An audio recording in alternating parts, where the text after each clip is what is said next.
Correct. Okay. Kasi I reported this at Spin. In ano kasi Pao, in 2023 during the FIBA World Cup, Kai got paid an engagement fee. Parang ano yun tinatawag nila na lump sum. Kasi there were so many windows in that year leading to Mhm. the World Cup. So Mhm. according to my reporting, I was told by my sources at the SBP na ang bayad kay Kai doon was $250,000. Okay. Kasi galing din siya, di ba? May galing siya Japan, malaki sweldo niya doon, all that stuff. And, may budget ang SBP during that time. Kasi World Cup yun. So maraming budget. That's why they were able to play Jordan Clarkson Carlson. allegedly $1 million, di ba? That was also the reason why. And I was also told that besides the $1 million na binigay kay Jordan Clarkson, may hotel rooms pa sa Shangri-La at sa Conrad.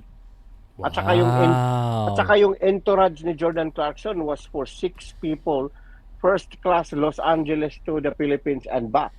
At saka meron pang 24-hour security detail si Jordan Clarkson. Wow. Ang galing ng ng management. Yes. That was during the time of President Al Panlilio sa SBP. Mm. Ngayon, si Ricky Vargas na, a very good guy, a very good president, pero iba na lang ang ano nila kasi nandoon na rin si Al Francis Pao Chua. San Miguel has a lot of say na ngayon sa SBP. Yeah. And, they don't wanna pay.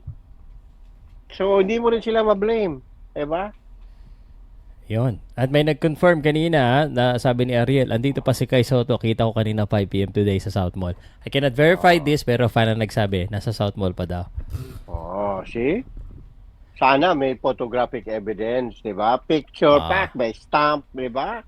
May Kasi magsasend sa atin yan, may magsasend. Oh. kung nandito pa yan, mahihirap na pa because it's like, listen, it's gonna be 24 hours to fly.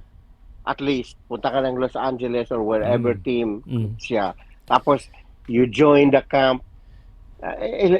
When everything is said and done, after jet lag and all that stuff, may mga 9 days ka na lang. Mm. All right. Diba? And this is an NBA team pa.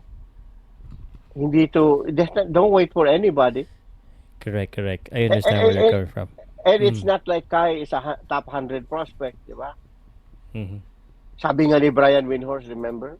Brian Windhorst knows, ang laki ng knowledge lawak ng knowledge ni Brian Windhorst sa NBA. What did he tell us during his guesting sa show natin? Na the path for a Kulang Filipino pa. to make it to the NBA is 6 something, yung kagaya kay Pritchard. Pritchard. Ah. Yeah.